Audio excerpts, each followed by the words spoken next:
అందరికీ నేను మీ హ్యాష్‌టాగ్ అల్లరి పిల్లని చికెన్ పికిల్ అయితే చేస్తున్నాను అనమాట. చాలా రోజుల నుంచి అనుకుంటున్నాం. ఇన్‌ఫాక్ట్ రోజులు కాదు నెలల నుంచి అనుకుంటున్నాం చికెన్ పికిల్ చేయాలి, చేయాలి అని చెప్పి. బట్ కుదరట్లేదు. ఇంకా చేయట్లేదు అనమాట. అండ్ ఫైనల్లీ చెయ్యాలి అని ఫిక్స్ అయిపోయా నేను. ఇది ఫస్ట్ టైం నేను చికెన్ పికిల్ చేయడం. ఇదివరకు ప్రాన్ పికిల్, ఫిష్ పికిల్ చేశా కానీ చికెన్ అయితే ఎప్పుడు చేయలేదనమాట. ఫస్ట్ టైం కాబట్టి ఆయిల్ ఎంత ఎయ్యాలి ఏంటి అనేది తెలీదు. సో, ఆయిల్ కొంచెం తక్కువైంది. బట్ నెక్స్ట్ టైంకి క్లారిటీ వచ్చేసిద్ది కదా! అండ్ ఇది చికెన్ పికిల్ కాస్త చికెన్ తొక్కు పికిల్ అయిందనమాట. లైక్ ఆయిల్ ఎక్కువ వేసుంటే అది పీస్ పీస్ అయ్యేది కాదు. ఎక్కువ కలపడం వల్ల ముక్క అనేది కొంచెం పీస్ పీస్ అయిపోయింది. పర్లేదులేండి. ఈ మధ్య తొక్కు పికిల్ కూడా ఫేమస్ అయిపోయింది కదా! అండ్ కడుపులోకెళ్ళాక అది అలా ఉంటే ఏంటి ఇంకా అలా మనం సాటిస్ఫై అవ్వాలనమాట మంచిగా రానప్పుడు. టేస్ట్ అయితే బాగుంది. పీస్ ఒకటే అలా అయిందనమాట.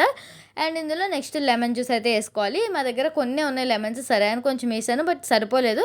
ఇంకా తెచ్చి ఏద్దాం అనుకున్నా. సమ్మర్ కదా! లెమన్స్ రేట్ ఎక్కువనే. అయినా ఏద్దామని అనుకున్నా.